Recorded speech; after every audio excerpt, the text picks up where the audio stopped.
3 generations to end what I have begun. Only a son or daughter must hear your song in the land I now rule. If they fail, as you know, Njama will be swallowed by time and lost forever. No! What have I done?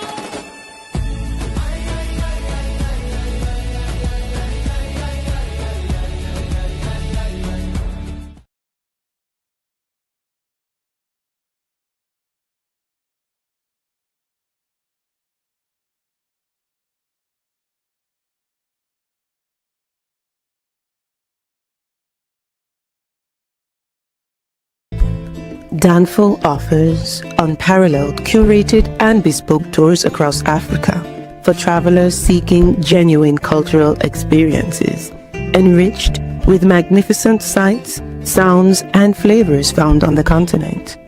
Each trip is reliably curated to ensure visitors are gifted with an immersive and authentic adventure. Whether you find yourself strolling along the charming white sand beaches of Sierra Leone, feasting on the mouth-watering delicious foods in Senegal, observing or partaking in various aspects of the Isheshe traditional system Ifa native to Yoruba land, Nigeria, with Danfo, you will rediscover a fulfilling sense of kinship to the true heart of the motherland, her communities. Our core values focus on integrity, quality, safety, and sustainability. We are uniquely committed to assisting with the advancement of African infrastructure and promoting African businesses, so both travelers and the communities they visit receive beneficial exchanges. At Danfo, we understand the importance of connectivity, and we have created a model which provides bespoke experiences based on your passions or hobbies. With us, expect a long-lasting spiritual bond between you and your destinations. Live, love, Danfo.Africa. To learn more, visit Danfo.Africa.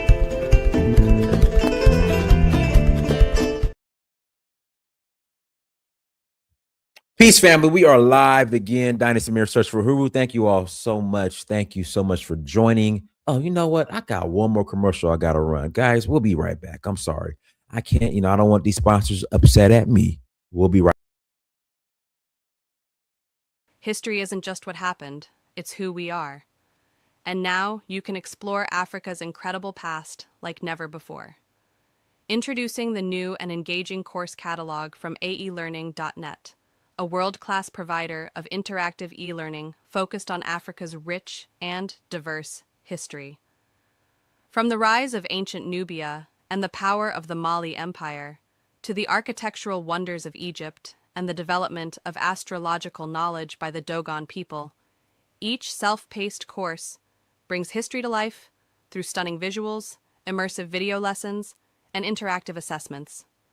Designed for students, educators, and lifelong learners around the world, AE Learning's courses make discovering Africa's story easier, deeper, and more engaging than ever.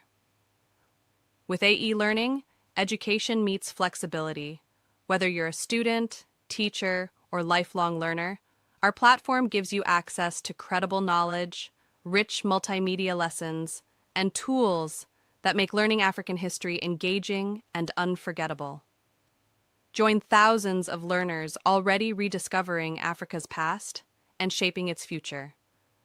Visit www.aelearning.net today. Start your journey through Africa's past today, because the story of Africa is the story of us all.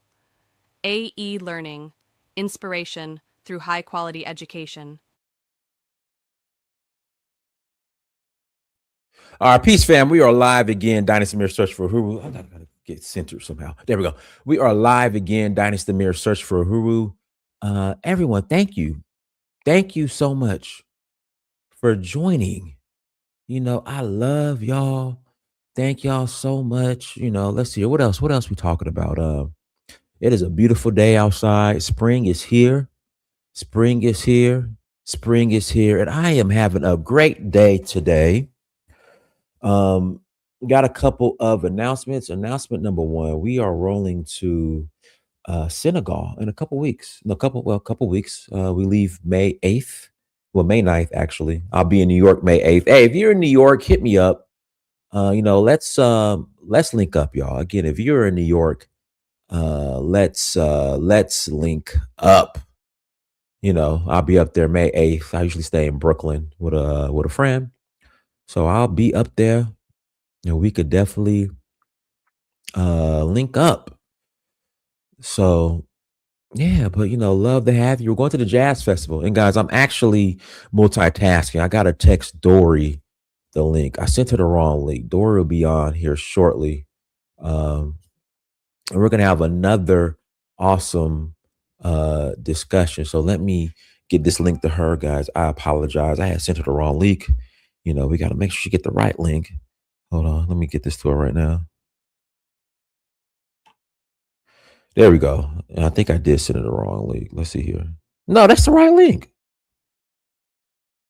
Yeah, it's lagging. Yeah, she got that Sierra Leone. Oh, there she go. I see her. There you go. I see you, Dori. I see you.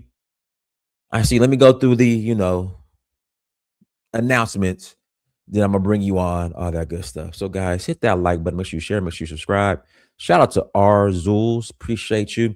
Yeah, so we're going to Senegal here, May 9th to the 18th for the Jazz Festival. So if you're interested in joining us, please visit Danfo.africa. Again, if you're interested in joining us, please visit Danfo, that's DANFO.Africa to learn more. We will love to host you, on one of our many excursions. Again, we'll love to host you on one of our excursions.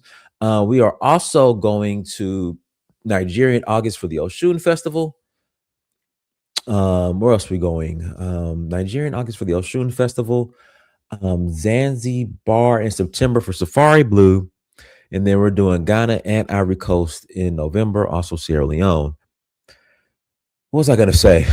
Guys, what's going on in the Strait of Hormuz does not affect Africa as far as travel. Okay. I just want to put that out there.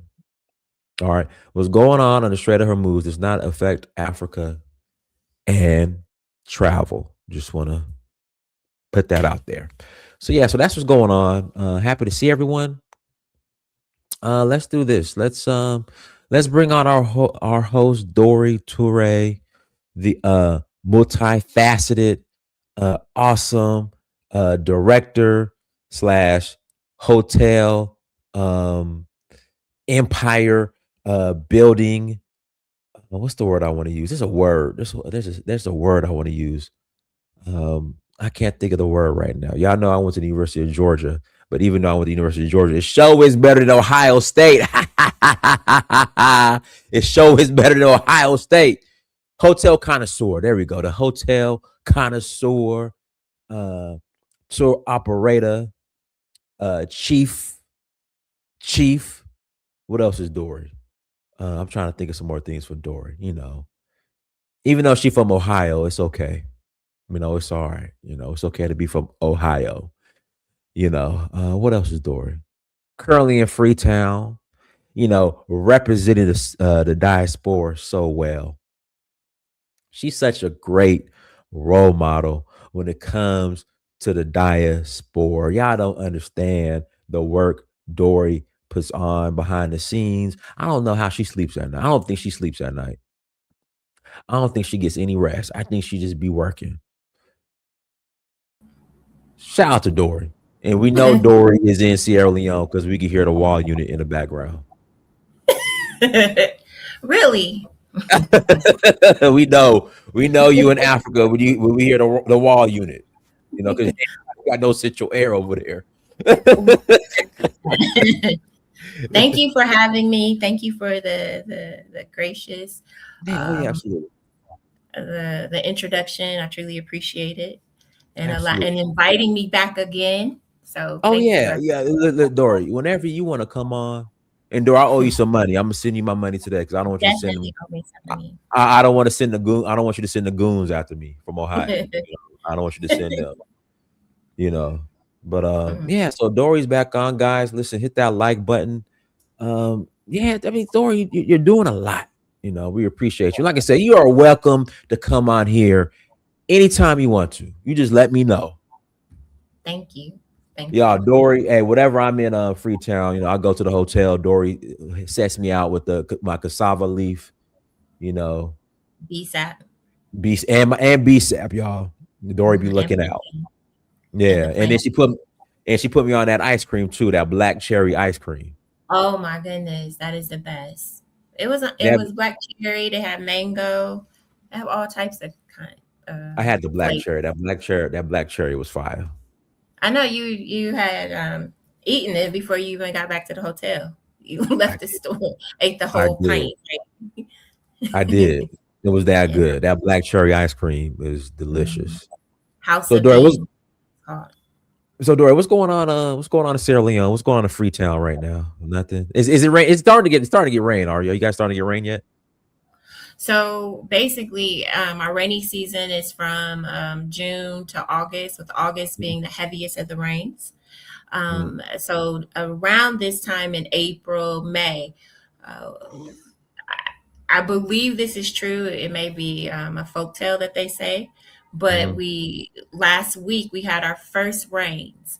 And so basically it's telling you'll get 3 rains before the actual rainy season happens. So if you haven't planted your seed, if your seed is not in the ground, you got 2 more chances. If your seed is not in the ground by that final 3rd starter rain, then you're not going to have a good crop. And so I believe it. So I've been here for 7 years, and I believe that is how it happens. It happens 3 rains in a row.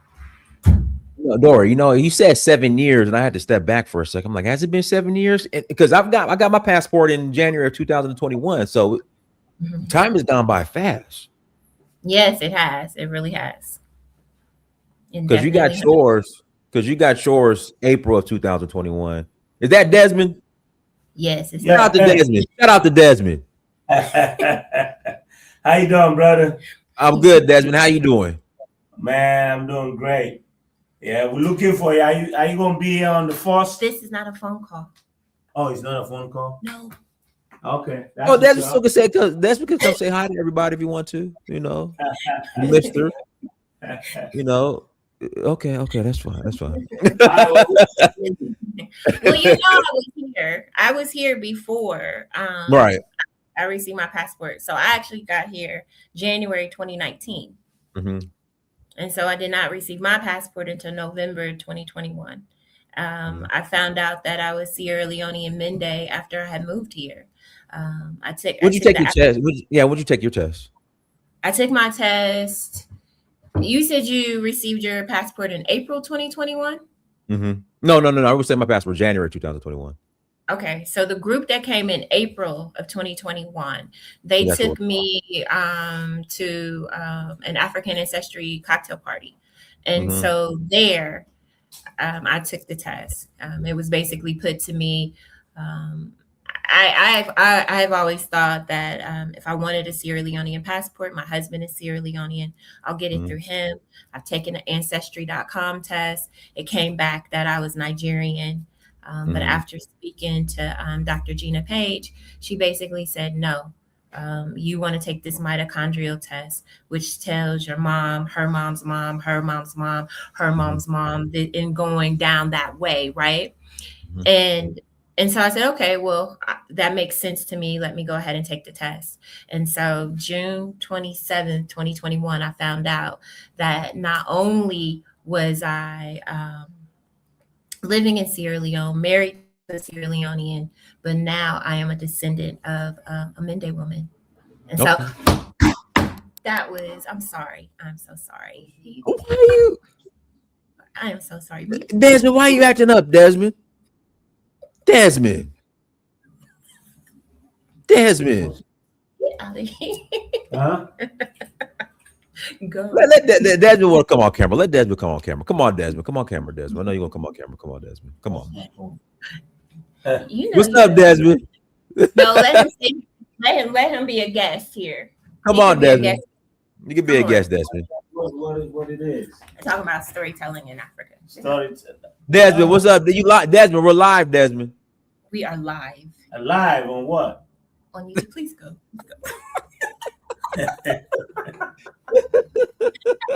What you're doing?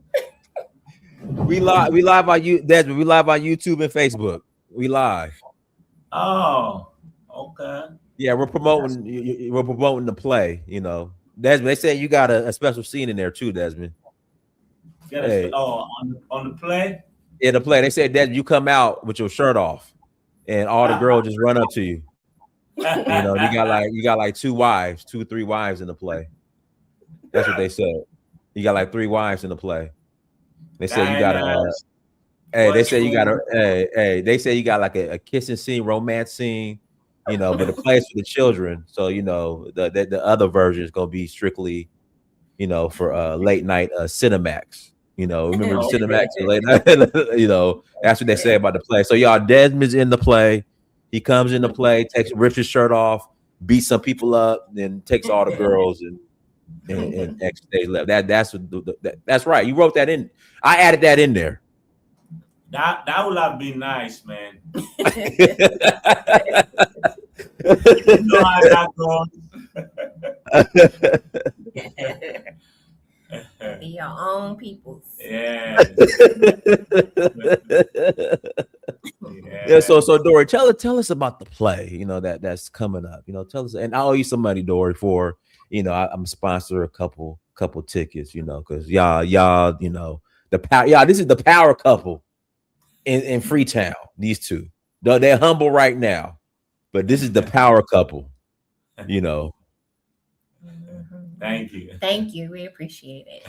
So basically, I wrote this play called The Song of Njama.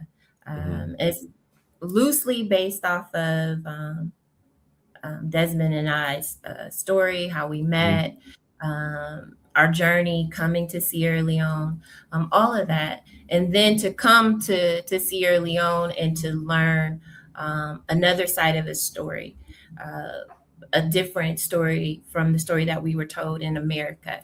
And so I think it's Chinua Achebe that said, if you only know one part of a story, then you know no parts of a story at all.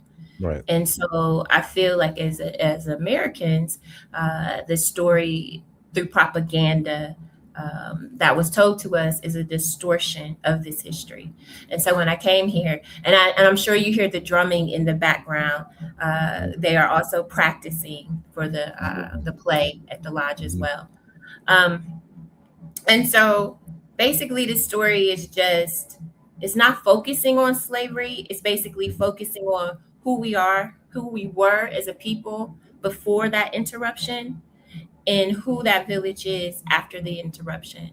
It is a story of remembrance, ancestral powers. So we have the 3 ancestors that are always there guiding the people that were of the soil and the people that were taken from the soil. They were always guiding them and calling them back. And so in essence, the song is always there. It's always calling to us, to the ones that are listening. And so that is the type of story, that is the play that I wrote here. Okay. What the process of putting a play together in Sierra Leone, in Freetown, because we know some of the challenges, you know, love my country, love it. But we know some of the challenges. How was that, getting that organized?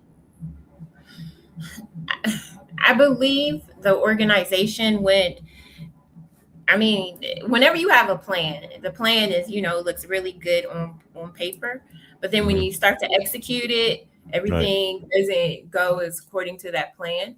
And so the cast has been great. 100% Sierra Leoneans make up the cast. The director is great. The way that he has taken my story and what he is presenting, that's great.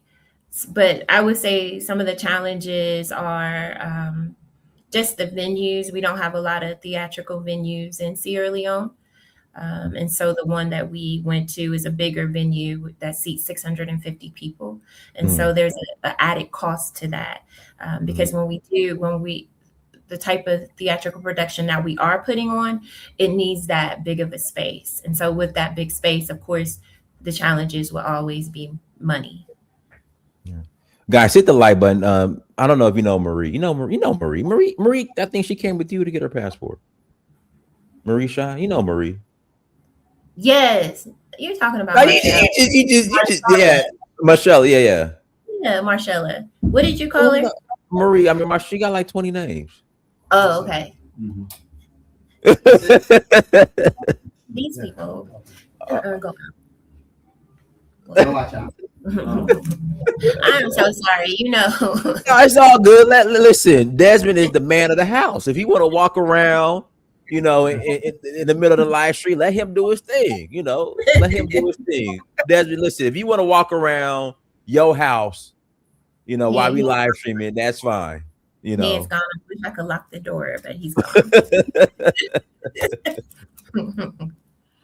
Marie, why are you yelling at Marie telling me to stop it? Marie, you got like 3-5 names. Shelly, Marie. Right, because you said you know Marie. I was like, no, I know Marcello. You got your Yoruba name. Marie, still got your Yoruba name? You don't got your Yoruba name no more? Marie, I gave you a Yoruba name. You had 2 Yoruba names, Marie, when you came to Nigeria with me. You already had one before we came. Marie, it's okay. So tell us the importance just really is you being a woman and you being able to create and building a future, the role you're playing in building the future of Africa through storytelling, because storytelling is very important. Tell us more about that. Is this your first play? Exactly, yes. This is my first play. This is my first anything of this magnitude. I've never done anything like this. So yes, this is my first. So here we are. So let me tell you a little bit. So I was late today because we finally, I shouldn't say finally, but we were able to come into agreement with the Ministry of Tourism. Oh, wow. Okay, good. So our Honorable Minister, Nabila Tunis, she has agreed to endorse our play, sponsor it, because she has themed this year in culture and creativity. And so that is the theme. So definitely with the play itself, it's creativity and it's our culture. And so I checked both of the boxes. So look out for that type of endorsement. That'll probably be coming out either tonight or tomorrow morning.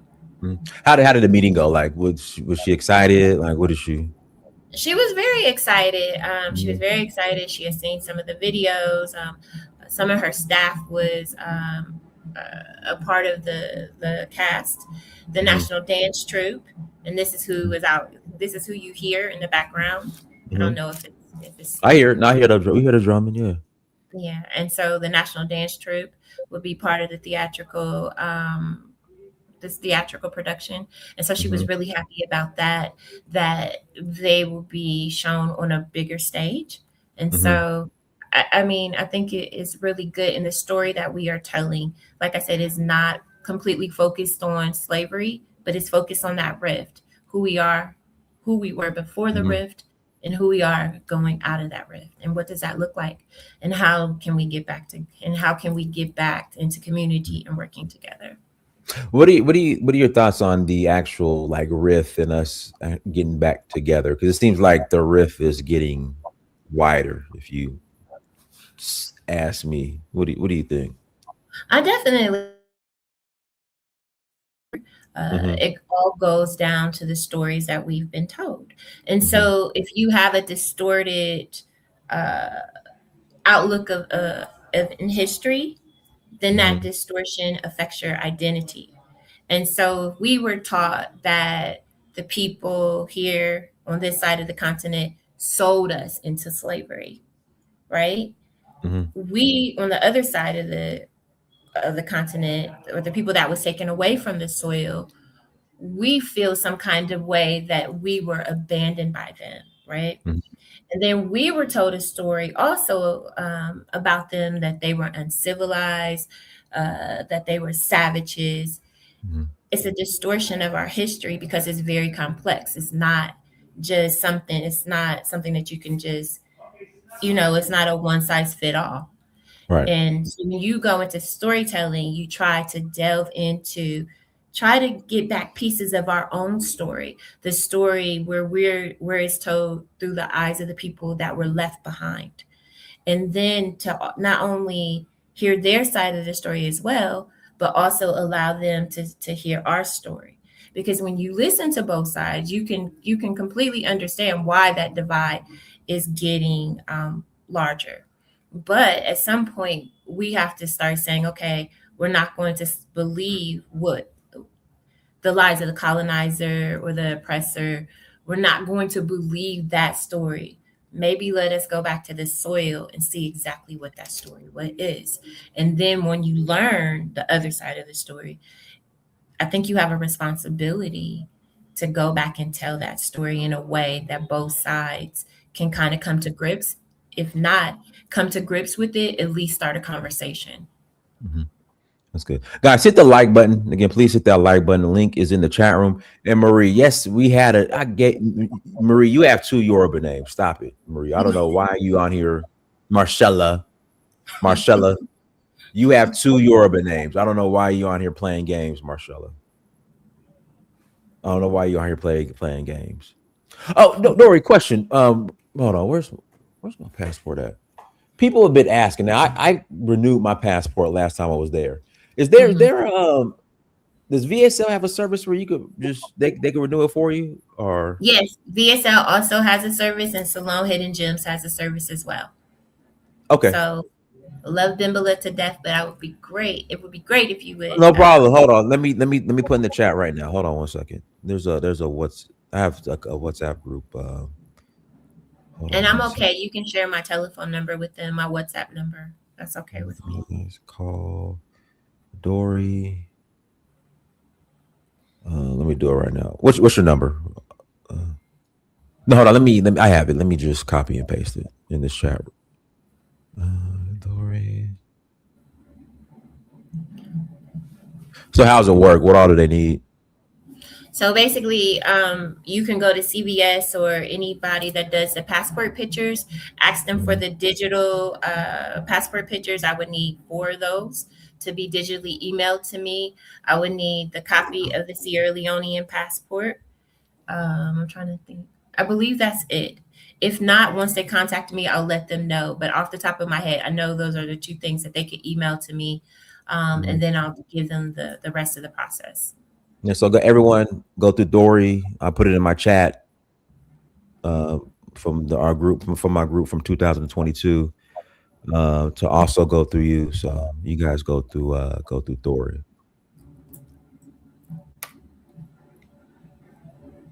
Okay, guys. Links in the chat room. If you want to call in and add to the conversation, you're more than welcome to call in and add to the conversation. Will the play be live streamed, or like will there be No. like a? You need to do a link where people could pay, if Now, for possible. the very first time, we were very adamant today in the meeting that this Mhm. is something, because it was written in Sierra Leone by us Mhm. for us, Mhm. that these first 2 performances should just stay with us. Mhm. So if you can make it here, you definitely be able to see it in person. Mhm. But it's just something that we feel that it should just stay with us. And then eventually we will live stream it, hopefully bring it across the waters to America. I am in talks Okay. with a couple of theaters in America as well. Mhm. So we'll see. Okay. Yeah. So again, guys, in fact, I need y'all in the chat room to match. Was it 4 people? I'm doing 4 people, 4 tickets. Yeah, I'm yes. doing 4 tickets in the nosebleeds. So I need y'all to do everyone in here to do 4 tickets as well. All right. I need you Mhm. guys to match. How can if they want to send money to contribute, donate, what can they do? How can they buy tickets if they want to buy or Yeah, if what they can, want to buy the tickets, they can definitely Zelle me. mhm. What's My your Zelle? Zelle is info at Uh-huh. Salon Hidden Gems. Ancestral.com. I also have a Cash App, which is $DS Mass MASS 25. All right, guys. So I'm going to put the link on the screen. So that's the link right there. The Zelle. So if you guys want the Zelle, and then what's the Cash App? $, D as in David, S as in Sam, MASS 25. Okay. 25. Okay. How about if you match my contribution? Okay, y'all. Everyone match. I don't. In fact, call in and tell us your contribution. Come on, call in, guys. We need some people to call in. Click on the link and call in. If you got to turn your camera off, that's fine, no problem. If you don't want to show your face, because I know some of y'all shy, that's okay. But Quinto, I know you. I know who that is. I know who that is. Quinto, she's the one that asked you to match her contribution? Yeah, I know who she is. I know who she is. I think I know who she is. She wants you to match her contribution. She got her passport through the our program too, right? Yes, that's great. Yeah, but I'm asking you, does she want you to match her contribution? I don't know what her contribution was. No, you just said somebody asked you to match their contribution. How about if you match? She said, yeah, that's Quinto, yeah. Please match her contribution, I beg. What was her contribution? $2,500. Okay. Here's right here. Here we go. Go ahead. Peace, family. How is everybody doing? Now, I was messing with you with saying go ahead and match me. You don't match it too. Yeah, we want people to match it. $2,500. Yeah, y'all match that. Oh, she can already say it while I was getting on here. No, I was just being funny. But really, what I will say is match in the energy that is going towards this, because this is a remembrance, a coming together of who we are. Because if we don't remember who we are or who we were, we won't remember who we are. We won't know who to be. So this is a very powerful piece. It's with the acting of it. The encouragement is, as we watch the actors, that we remember to be. Because sometimes in life, when we were younger, our mothers would say, go in the store and don't act this way. Something I started doing with my children was not to say, don't act. I want you to be. Remember who you are. So be respectful, be kind, because we're not doing an act here. So I'm excited about this. I love my sister Dori, and I'm just grateful for how our ancestors collectively bring us together for this moment.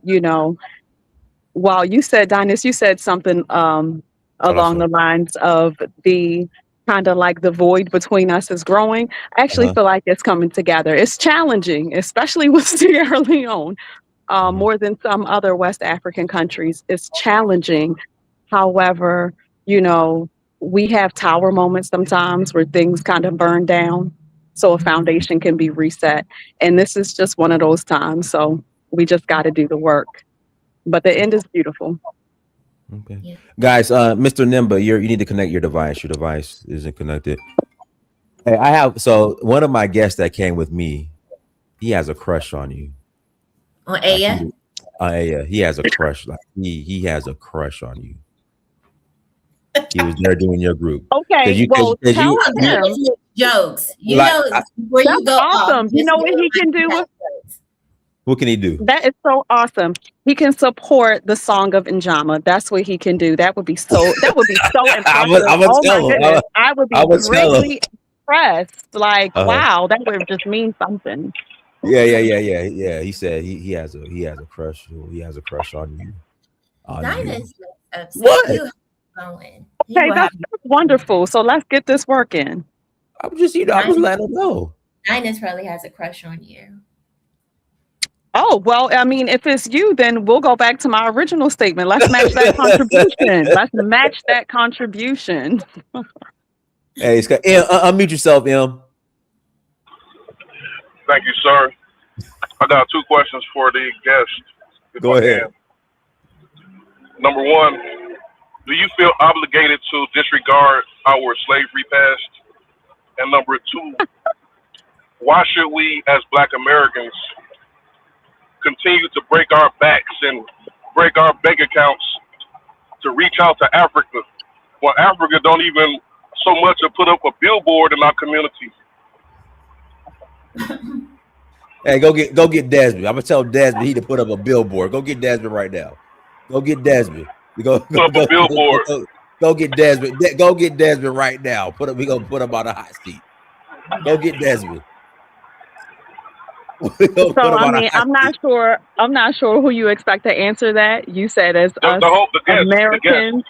Well, you said as us Americans. I'm an African person that was born and raised in America that reveres my ancestors worldwide. And one thing that I know is that this whole realm is worth redeeming. So the head dash heart is Africa, but where the head goes, the body follows. So there's not one side to be on. What we need to do is come to Ma'at, is come to balance. So for those who say things like, forget America, the divided snakes, I'm never stepping foot on that soil again, that's ridiculous. For those who say, forget Africa, Africa ain't never done nothing for us, that's also ridiculous. So once you realize that it's actually a little kind of lower perspective to say we're from Africa, what we really are is star seeds. That's what we are. We were sent to this planet to redeem this planet. We were sent here to learn. Okay. So right now, those of us who function on a God frequency are here as redeemers of this whole realm. So I don't need to heavily place my focus on anti-America or anti-Africa. What I place my focus on is being a redeemer, and anything else is not even really worth debating about because it's imbalanced. And what we do as Ma'atic individuals is come to a balance. Can I reiterate the question? If I can, I'm not going to take over the show though. You got a host right there. If you say okay, you can't do it, you can't do it. If I can I rephrase my question? You can go ahead. Or respond. Go ahead, rephrase your question. Okay. So you said you are African and yet you're in America. Like there's a whole transition that got you to that point, and then there was another transition that got you to where you are now as far as freedom, and it had to do with bloodshed that particularly Black men in America had to shed a lot of blood to get you off the plantation. So where do Africa play a part in that? Like how did Africa contribute to you being free, and what debt, how do you feel you owe them over your people that got you off the plantation? So you just used some words like over, and the blood was shed here, particularly by men. The first shedding of blood is always the divine feminine, is always the divine mother. I mean, we had to kill a lot of white people to get you free. Whether we look at that as Mother Africa or whether we look at that from the divine wombs from whence we came, we don't do patriarchy, we don't do matriarchy. Once again, we do balance. So I know in America right now, we're dealing with a comprehension crisis. So if you understand anything I just said, it came to balance, and it was not dismissing my ancestors that were put in chains and taken on the good ship Jesus and brought across to this land. And it doesn't dismiss any of my ancestors that shed their blood right here in this land that I also revere and honor, because again, this whole realm needs redeeming. Africa was the foundation of civilization. And where the head goes, the body follows. So if you can comprehend that there's not an either or, it's a both and, because I'm Ma'atic, so we do balance. Okay. How many white people did Africans kill to get you free? How many white people did Africans kill to get me free? To get you free. Do you mean what? How many people? How many wars did they wage to get you free? Actually, they waged a lot of wars. And if you mean whites as in white skin, they waged a lot of wars. The first wars were fought right on the. I mean, your particular right genetics. Wait a minute, you asked the question. Did you want to hear the answer, or did you want to keep hearing yourself speak? Go ahead. I'm going to get off though. Okay. So history, our story, actually not his story, our story lets us know that after some of those kings who were deceived, who were coerced, and some who were just downright rotten and selfish, some who sold other Africans into enslavement, that after they realized what enslavement meant to Yorugu, to those devoid of spirit, and that men, women, and children were being raped, and that they were building their churches on top of where they slaughtered us, once they realized what enslavement meant to the white person, because that didn't mean what it meant to us in our brains, because we didn't have such a wicked concept. So once they found out what that meant, the first rebellions were fought on the shores of Africa, but it was too late. And one of the reasons why it was too late is because before the European enslaved us, before the Arab enslaved us, one of the problems that we had was divisiveness, was us being divided, was getting the idea in our heads that men were a little bit above women, was getting the idea in our heads that this group of original human African was a little bit better than another group of original human African. So once we deal with our problems and once we stop being so divided and understand who we are, then nothing can stop us. Where there's no enemy within, there's no enemy without. So if you look at our story, you'll know how far we've been fighting this, but the biggest fight is us dealing with ourselves. We need to understand and not be divided. Kidola, go ahead, Kidola, unmute yourself. Oh, thank you, Dennis. You know, I like what I'm hearing and everything.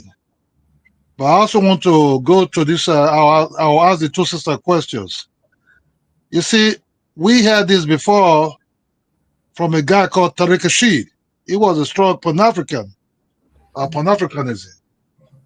What I'm scared of, do you think a few years from now, you people will turn against African, just like the way Tariq Rashid turned against African, and make fun of African and mock African? Apart from him alone, we see other ones that came to Africa that do a 360 U-turn and call Africans, the Africans, they're not like Africans, and Africa is never like that. So I just want to know if 10 years from now, or 5 years from now, if things will change for them again. Thank you very much. I can answer and then Aya can go. For me, sir, last week, I just celebrated my 16th wedding anniversary with my husband from Sierra Leone. So I'm home. I don't foresee me being like the guy that you mentioned. I don't know who that is. But for me, I'm home. Aya. Well, I do know who that is. And as far as the future, one thing that I notice about how the Most High Mother and Father works is that it's typically done in a remnant. And it's not done by people who have been seeking limelight, people who have been seeking to make a name for themselves. So really, I don't even worry about what somebody else may do or how they may flip-flop on you in the next 5 years, 10 years, whatever. We're on divine assignment. So those of us who understand who we are, there is no flip-flopping. We are who we are. So, you know, those of us who aren't led by whoever is popular at the time or whoever has the loudest voice, but whoever has the rooted spiritual voice and whoever's heart is correct. Like those are the people who we look to for inspiration and encouragement. So we're not flip-flopping. So it don't matter what else anybody else does. Yes, we're here. All right, Africa, go ahead. Yeah, greetings to you guys, sis and Dinus. Yeah, it's nice to see sisters coming over, and I think we need more sisters coming over than some of these guys who pretend to be Pan-Africans and obviously coming just to go back to the States and pretend to be with us, but really they're not. I understand, Kidola. I understand your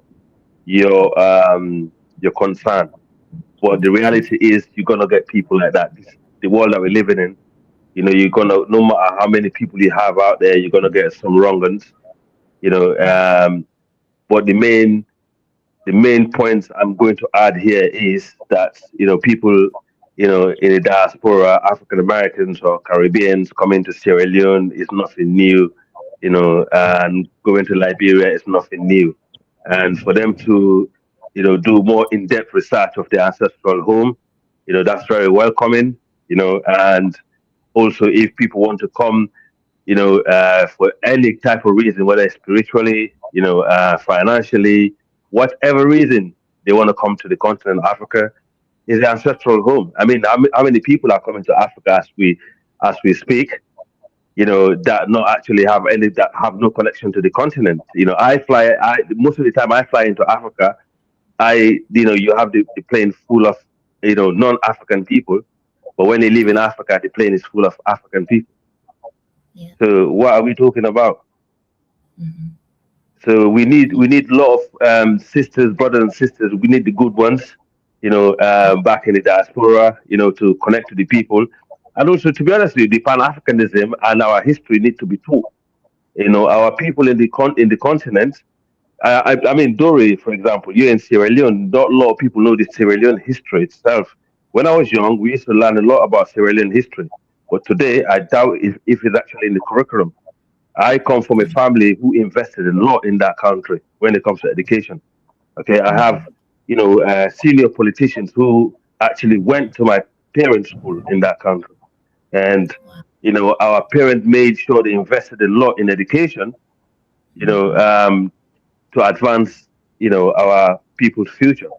And I mean, that's very welcoming, for you guys to go there and educate a lot of our young sisters, our mothers, to come to the continent and learn from, from the history. And Sierra Leone is one of the best place to go, if you want to learn about the African American or the Afro Caribbean history.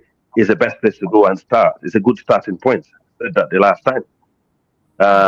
And you can see, I mean, if you go around Freetown, you can see the landmark of the Maroons, and also the tiny minority African American who joined them, from Nova Scotia and so on. It's still there. Yeah. And for a fact those people manage to assimilate well in the society based on the type of people we are. We are very accommodating, compared to Liberia. And, so, I mean, come to Sierra Leone, come and get your Sierra Leone passports, do some investment in the country. There's a lot of potential in that country. And we're just recovering from a war, time will tell. That's why we say in Creole, time will tell. There's a lot of potential. So I don't know what you're doing at the moment, but I tell you what, if you are into agriculture, as you said, in the northern provinces, in the southeastern provinces, there's a lot of potential. Yes. And we're importing. I was looking at some programs. Sorry? I'm sorry. Are you here now? You're in Sierra Leone now? I'm not there, but I do go there every 3 years. Every 3 years I do go there because I've got a family over here in the UK. I live in the UK. Okay. Yeah, I live in the UK, but I go there every 3 years, and I have people that I employed, and I got people that I look after, and I try my bit. Mm-hmm. And as soon as my kids get to a certain level of education, because unfortunately the education system is not as robust as it used to be, I will migrate. I'll take them with me. Yeah, definitely. Yeah, sister, please, I want to apologize to you. The sister that's married for 16 years, I just want to apologize to you. I didn't mean what the question asked. Right. I didn't mean to offend you or wherever. I'm very glad. Congratulations for your marriage. I think you're not even American anymore. Because being with an African might take a lot of strength. It's a lot of complications. You have to be a little bit patient and everything. Nice one, congratulations for your marriage. You're born like a Sierra Leone now that American. Let me just put it like that. So congratulations, please. I don't mean to offend you people. Yeah. I just asked a question. No. No, I have a very big respect. I have very big respect for you, Paul. That's just what I'm saying. There's no offense taken. I think when I told my story before, the first time that I came to Sierra Leone, I went to Bunce Island, which is a slave fort. Everything that I was taught in America about oh, they sold you, they did this, they never did that. In that one visit, it just changed everything that I thought I knew. From that point, it has been my mission to tell the other side of the story, because I know that I am not the only one who heard the story of the people that took us from our land, right? And so when you do that, and especially I think you talked about Sierra Leone, and I think the other brother that left, he had said about the wars and when did they come from us. Sierra Leone is a part of the transatlantic slave trade and colonization in 4 areas. First, yes, enslavement happened here. They were the first country in all of Africa to welcome us back as African Americans, people who were in Nova Scotia, wherever you were, they welcomed you back. Maroons. The third part was they also, when slavery was abolished and it was against the law, it was illegal to come here and take people from West Africa, right? They were the first country that intercepted these illegal cargo ships leaving here. And so this is why when you say Sierra Leone is accommodating, you have Nigerians, you have Congos, you have people from Gabon, you have all of these different nationalities in Sierra Leone, because the slave ships that were still taking our people from here, they intercepted them to make sure that they could not leave. They couldn't take them back to Gabon. They couldn't take them back to Nigeria. They couldn't take them back to the Congo. And so they are here. And so this is why we say that we are accommodating. And so the fourth thing that Sierra Leone was one of the first countries to do, and we should be proud of it, they did the reparative justice when they are inviting us back home. They may not have, they may not completely get it or understand, but this is who we are. This is the people that we are to bridge that gap. And so if you do live in the UK and you want your children to be able to come home, they can do that, and you're not missing a beat. But who we are, our identity is made up in the distortion of a lie or the truth that has been taught to us. And so that is what I'm hoping the Song of Njama does for us. Well done. Yeah, absolutely. And this is why, sister, most of the time when I'm here on this platform, you probably follow it sometime, I argue with people.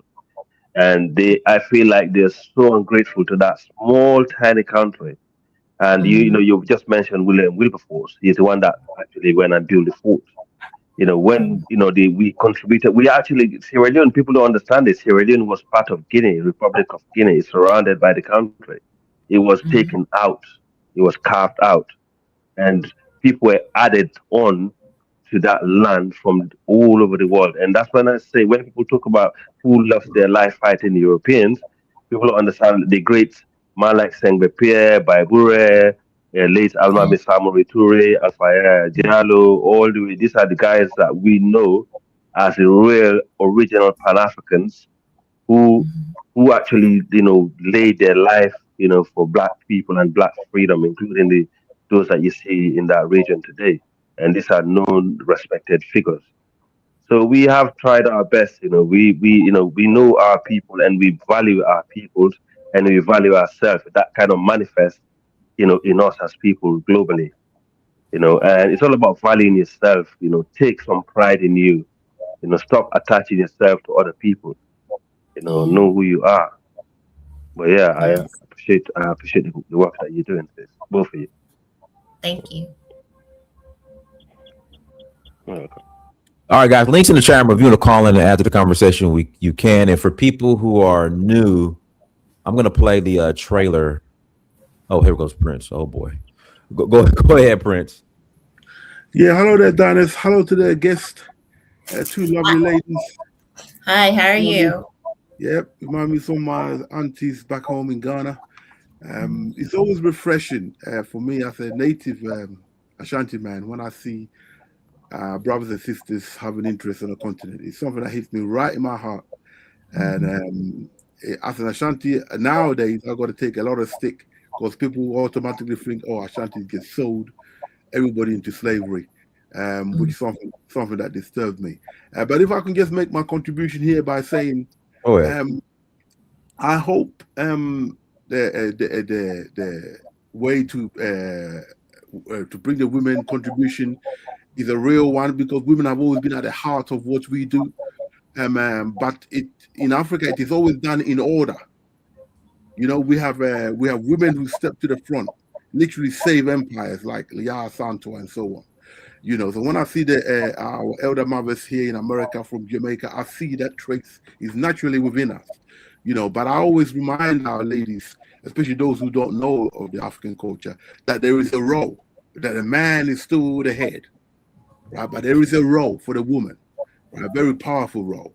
The reason why I say this is because I often get worried, because a lot of our sisters, when they come back, they confuse feminism with the way the woman's role is in Africa.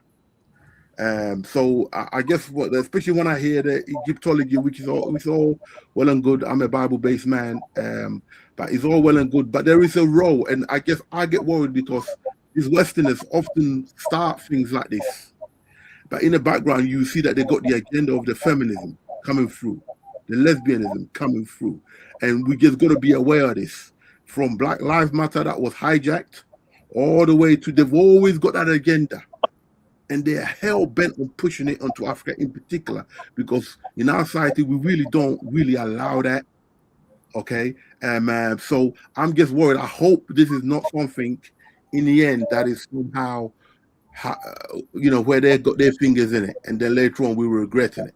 But if it's from a genuine place, I love it. I always want to hear what the sister's up to. But we were put on a slave ship together, we were colonized together, and we're going to come out of this together. So I hope it is not along the line something to do with separating the man from the woman and uplifting the woman above the man. I hope that's not what's happening. So that's my only little contribution there. That's my only concern. So Okay. Yeah, that's all I have to say to it. Thank you. So let me go first, and then I'll let Aya go because I'll be real quick. Like I said, when I came to Sierra Leone in 2019, the way of the West and the patriarchal system of the West, when I came to Sierra Leone, I found that is not our way. Aya said, she talked about the Ma'at. That is an imbalance. And so me and my husband are in balance. He is not ahead of me. I am not ahead of him. Some days I may have to lead, and some days he might have to fall back. Some days he may have to lead, and then I have to fall back. But we are always in balance. I have gifts that will protect my husband. I will walk into a room and he is talking to someone, and I will tell him, no, that person is not for us. And he listens to me because we are in balance. So he does not rule me. He does not control me. We live together in harmony because we are in balance. Go ahead, Aya. Ashe. So to reiterate what Dori said, you spoke of two ideals that came from Europeanism, patriarchy and feminism. They both come from Europeanism and European centricism. So the African way, as Dori said, is complementarity. It's balance. There is not a man that can be my head because there is no blockage between me and the Most High. I cannot be head of any man because there should be no blockage between him and the Most High. So once we understand our roles as partner and we throw away these Europeanized concepts, then we're actually in proper function.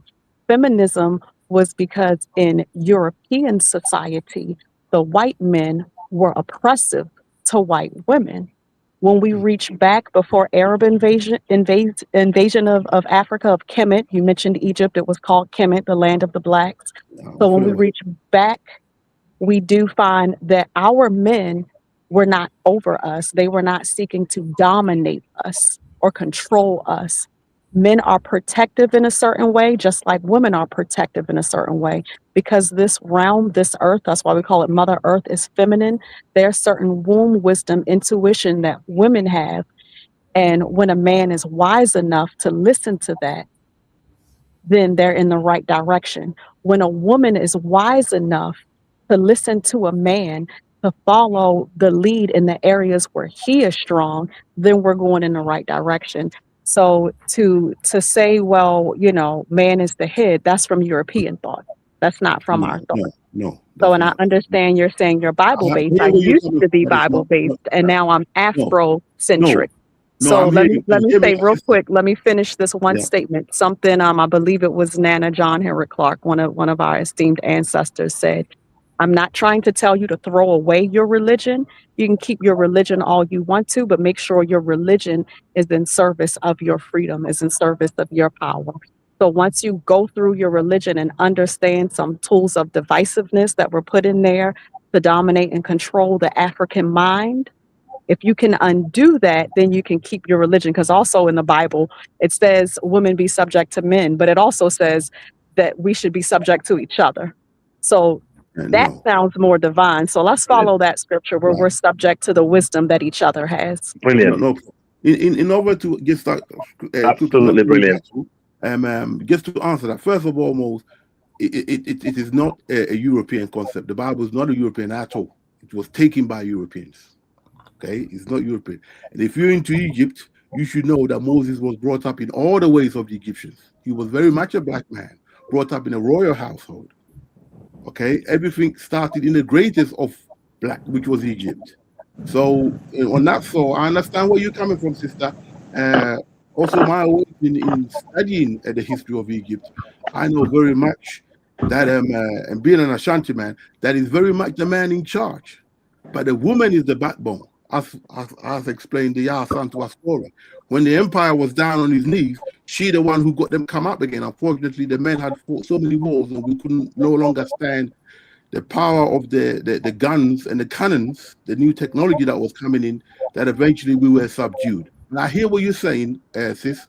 There's no abusive, I'm not talking about an abusive man or anything, but what I'm saying is that when there's a problem in one household to the other, when the men come to solve the problem, the first thing they ask is the men of the house. That's what they ask for.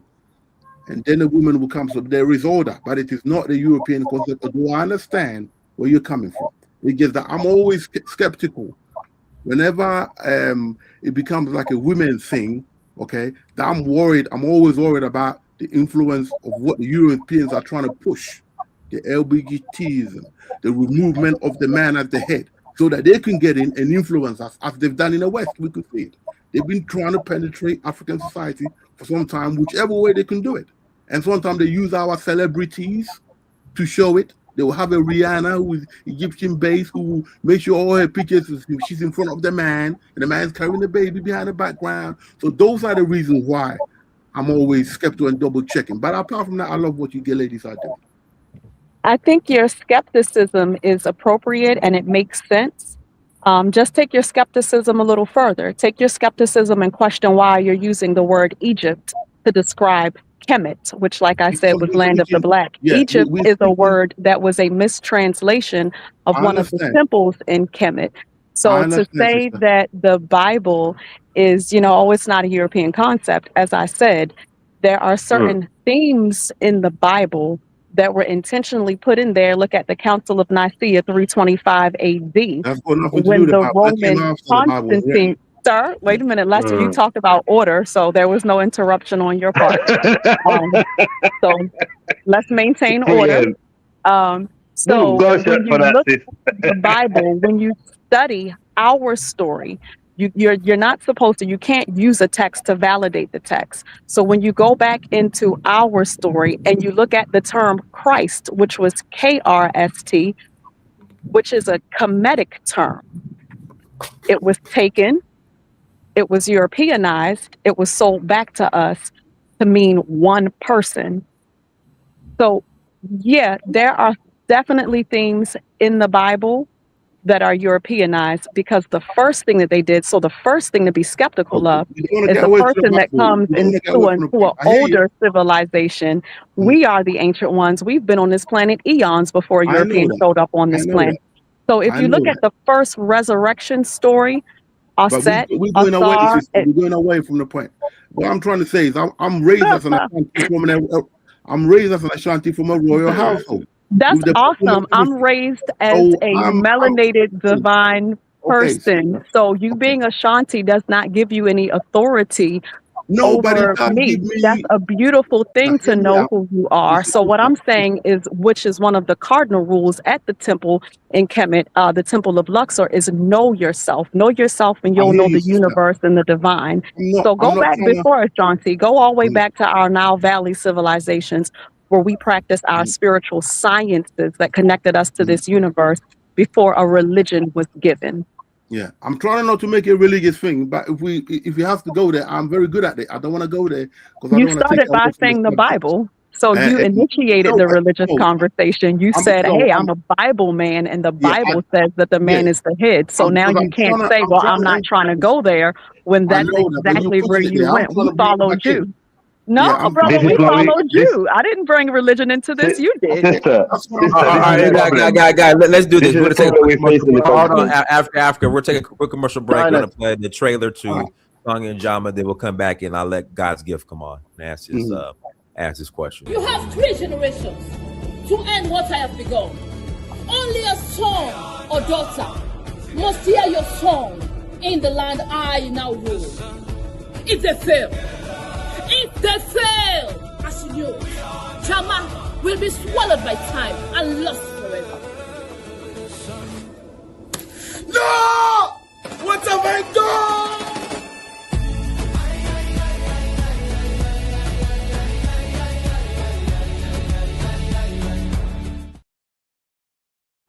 All right, go ahead, God's gift. Luke, I got to pass the mic. Go ahead, God's I gift. hear you. Hello, Okay. hello. Yes, I just wanted to say how good it is to see women on the panel, and I mean, there should be more women coming through on the panels and expressing their viewpoints as well, so we can understand their perspectives on our current situation in a global world. So yes, I do think more women should be participating, so we can get their dynamics as well, you know. And I think it's an absolute great thing, you know, because women have always been the pillar of our communities.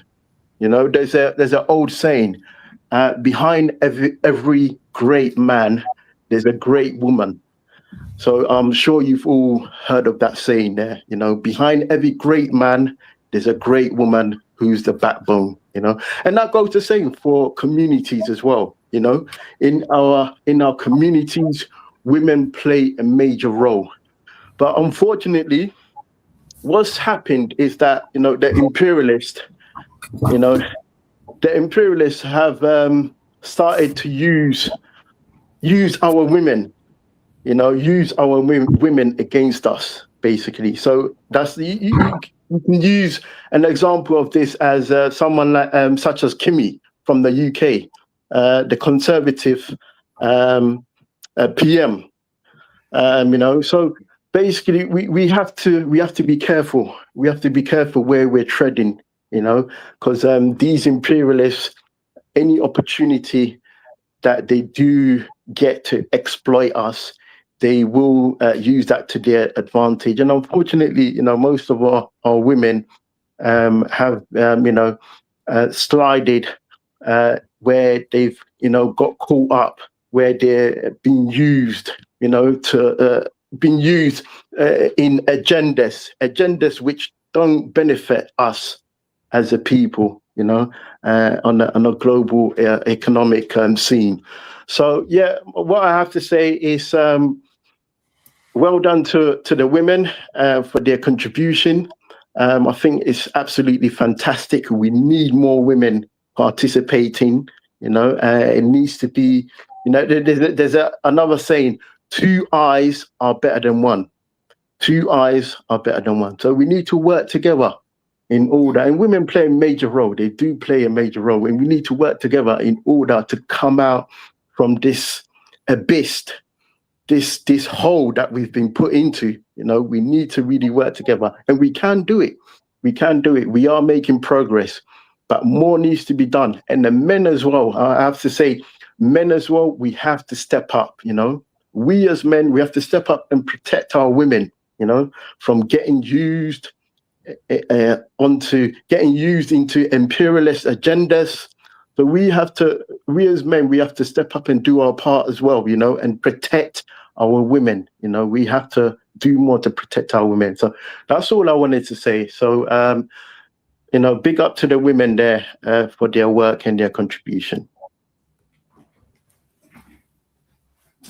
Yeah, I mean, I agree with you, my brother from the UK. I mean, we all know, for example, you know, my sister Dori, you know, I don't know if you know that, but after the war in Sierra Leone, it was the women that came together who actually rebuilt the society.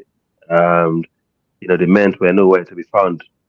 You know, they're the one that brought the society back together, and you know, from the scratch. So we do need women. They're very important in our society. In fact, they were mothers, they are our sisters, they are aunties, they are grandmothers. So the only thing is, you know, the world that we're living in, and throughout, if you look at throughout history, women should be equal to men, you know, as a team player. You know, a man should be a team player to the man. We shouldn't be looking at them as as some form of object where I'll be like, Exactly. oh, we have to be dominant, or the woman have to be dominant. You know, as what she was saying earlier. You know, if you have a woman where you have that level playing field, then you're blessed. You know, it's a woman that understands that boundaries and the level playing field, and also a woman that understands the culture, that want to preserve it. You know, and you know that's what we're talking about here. Um, you know, like for example, you know, I do draw back to my home country, just like everybody. You know, we know for a fact, we did suffer a lot. You know, a country that went through a war, you know, and have to build back from scratch. You will understand what the role of a woman is. You know how important it is. Trust me, it's very very important. Because you know, men's we actually out there. You know, we got so many egos and all this fake pride and stuff like that. But women can actually, they're more sophisticated in terms of the way they think. 100%. No, I agree with you, my British brother. And Kemi, she's not the good example of a black woman, at all. I totally agree with you. And she got her own agenda, and I think the agenda she got is basically very tribal based. She is obviously married into a different culture, and obviously she have made a choice. What they said, you make your bed, you lay in it, right? So that's what she's doing. So you cannot, you know, um, criticize her. She made a choice. She preferred to be the white man, and she's fighting for the white cause, so she can get somewhere, to be recognized in the white world. So She's that's a what coon. she. She's a coon. Yeah, she's a coon. Yeah. Let's say, I just want to be for my sake, but yeah, Yeah, I hear you. yeah, she's a coon. Yeah, she's a coon.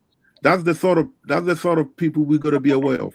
Do you know that Yeah. they knew that this argument that came forth with the UN regarding the Mm, slavery coming up was something that mm, they knew was coming up because it was put forth a long time ago. It was put forth under Nana Ado's administration. So they knew that this thing was coming up from CARICOM to African Union. We were working on this with all the black societies, and they knew the time when it was going to come up because they've got sessions when they do this. So when Muhammad's time came and they put it forward, this woman, who's the blackest of the quintessential black woman, when you look at her, from West Africa, out of all places, was the first one to open a big gob and say she would never, because they used the wicked conservative people who had most of the slave plantations and the colonial masters, they used her to give that message to the world. So that's how they like to work. So what I'm saying yeah. is that, like I said, I'm not against anybody, but I am fully aware, having lived in this country for 40 years, how these people operate in the higher echelons and the lower echelons, right? They Mm-hmm. reflect it back on you. So I'm always wary. I'm not against women, okay, but I know the role that women have. From my grandmother who raised me, who told me when I was a kid getting on a plane to come to England that the land you're going to is not your country. Before I saw any, that's what she told me. She was a grandmother, okay? She was a child. She was born, I think, 15 years after the Yah Santua Wars. Yeah, because it was Yah Santua Wars fought in the late 19th century. We were the last ones to fight these English people, where the empire was already down, right? Because she knew she was not going to have that status, she went and lifted up the men. But by the time it was a little bit too late, and she herself went into things. So I understand exactly from that experience what the women's role basically is. Okay, so but with Kemi, she gets it straight up a sellout. They know that they can't put the men, we could spot the men, but the women, okay, because they know that we hesitate to attack our women. Louis, I'll bet to differ. I'll bet you to differ. I bet to differ that No. it's not just a woman. It's not just a woman. Hey, guy. So we have a guest, special guest. You know, this is a debate between Prince Louis and Africa. Can we, sorry. Yeah. Oh yeah, sorry. No, well, I was just saying, I bet that even men's are just as bad. You know, we have men who are just as cool as a woman. So you know, she's not doing. Can you ask our guests a question about her play? You know, like, you know. Oh yeah. What's going on? You guys arguing about Kimmy in the UK. Go ahead. Well, but you know, what I was going to ask her is, what can you do in terms of helping?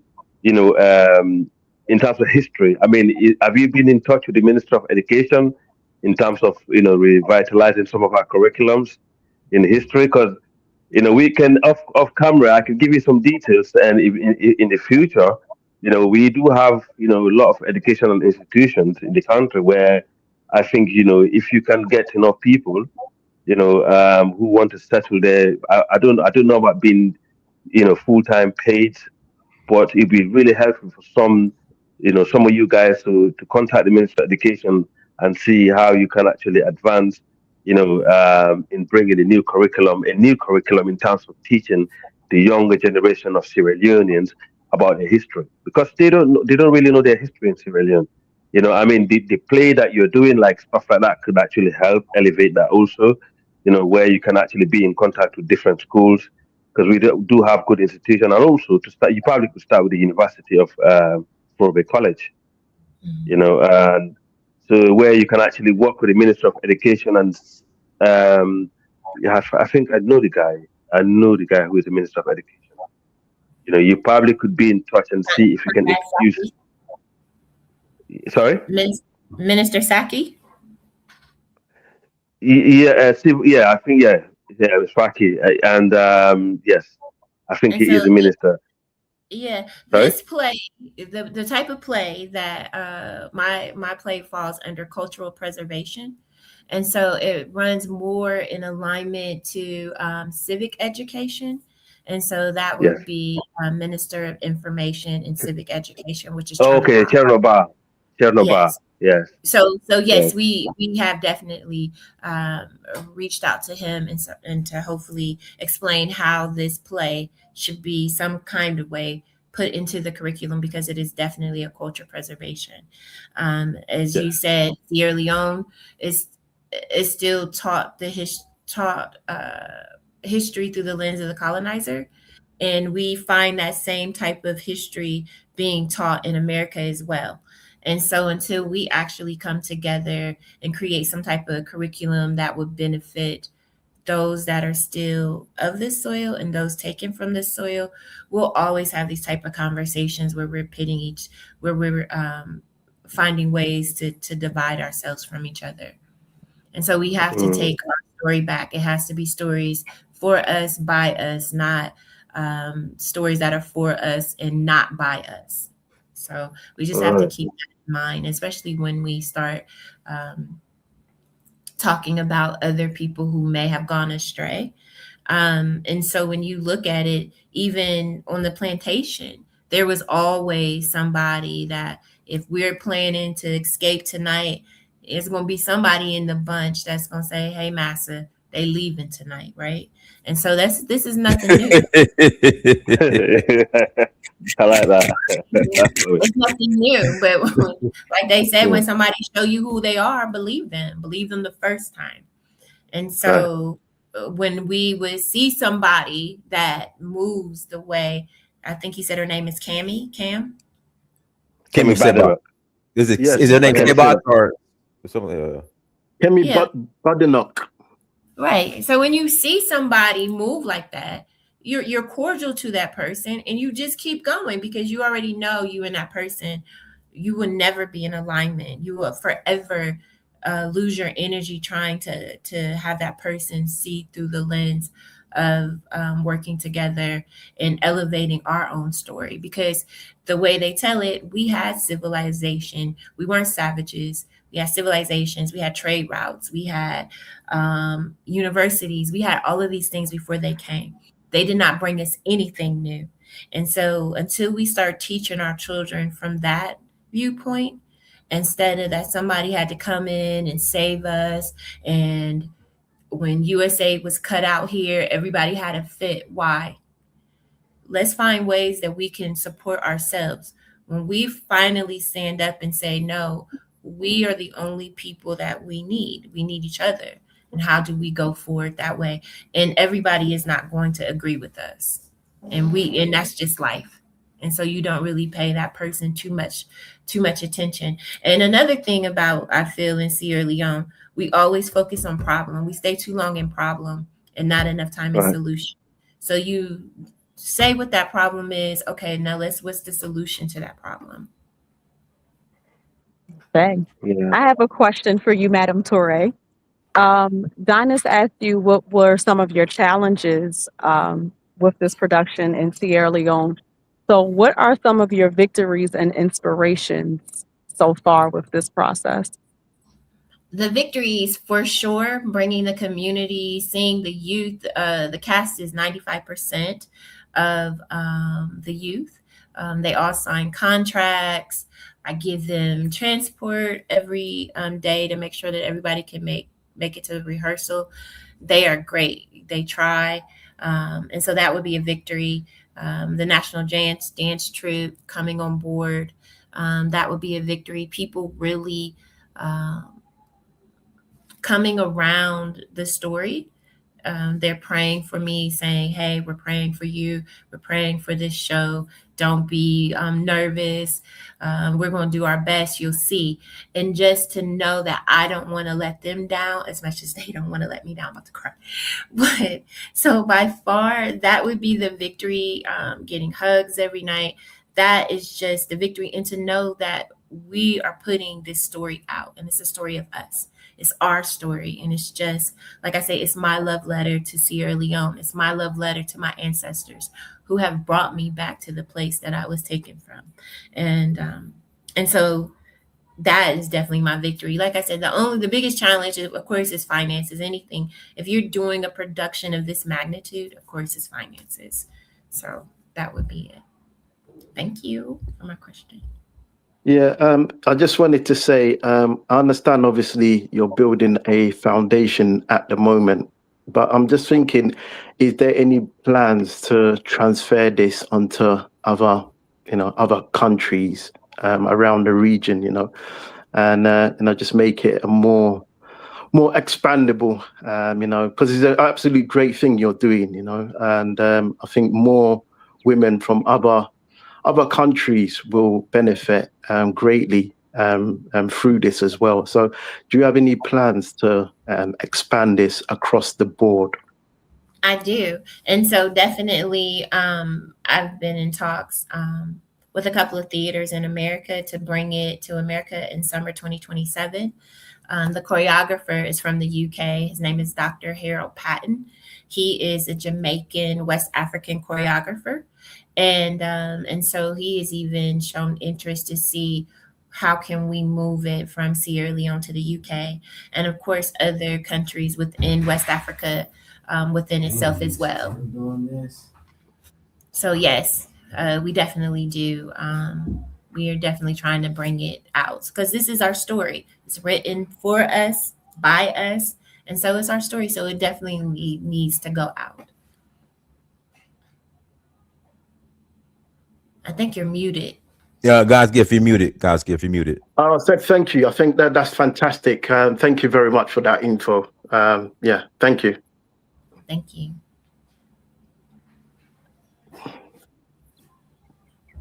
Anybody else? Any more questions? Yeah, Louis, do you have any questions? Yeah, I was going to ask. Have you approached the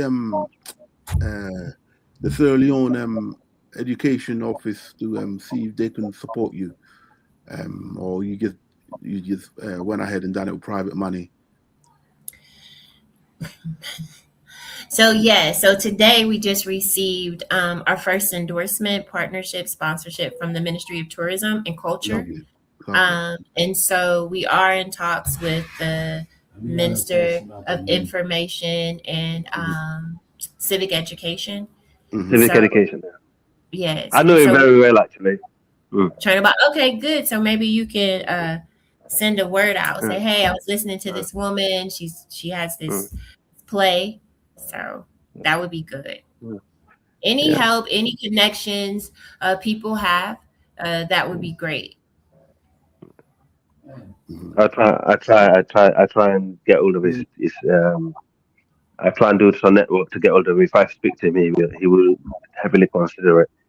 I mean, Sierra Leone is a good starting point, but also I think the next door neighbor, even though it's a French-speaking country, Guinea is actually heavily invested in culture at the moment. Very, very much invested in culture, and in fact, the Minister of Culture is actually been renowned in the region, for been doing a lot of transformation, and the government is putting a lot of money in it. So I don't know what network you got or what you can do to expand to the neighboring country, because Guinea is known for their culture. In fact, when it comes to culture, they're very more cultural people than us in Sierra Leone.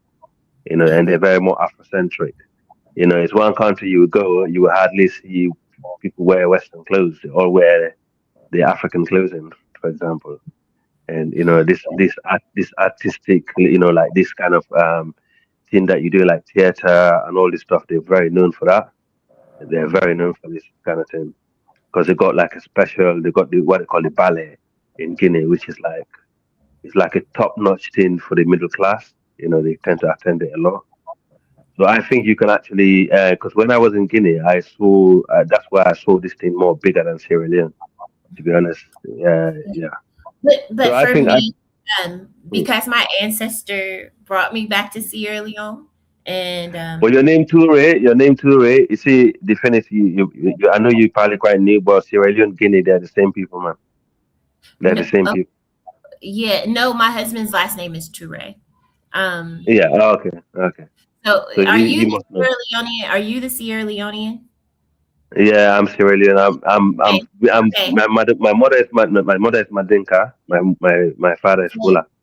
Did you live in Have you lived in Sierra Leone? Yeah, I'm from my parents are originally from the north, from Kabbalah, but I was brought up in here. Have you ever I lived there, of course.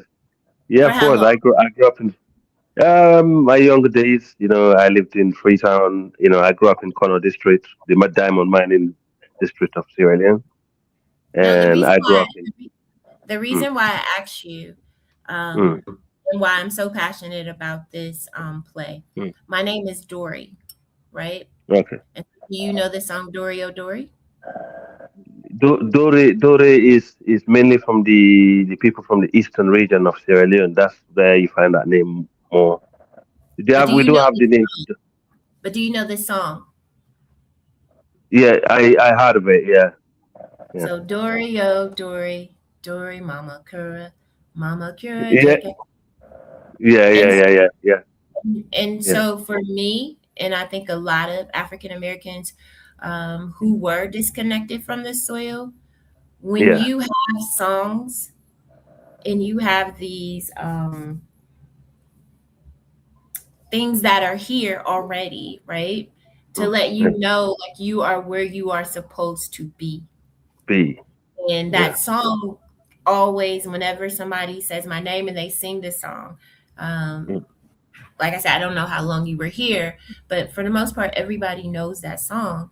And so this is something to let me know, like, yes, I have a DNA certificate that says I am a descendant of a Mende woman from present day Sierra Leone. But there's also a song that says my name in it.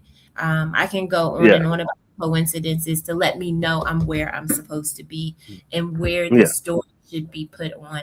So eventually, yes, I would love to go to Guinea, Liberia, Ivory Coast, wherever, Burkina Faso, whoever wants to play. We are definitely open to that.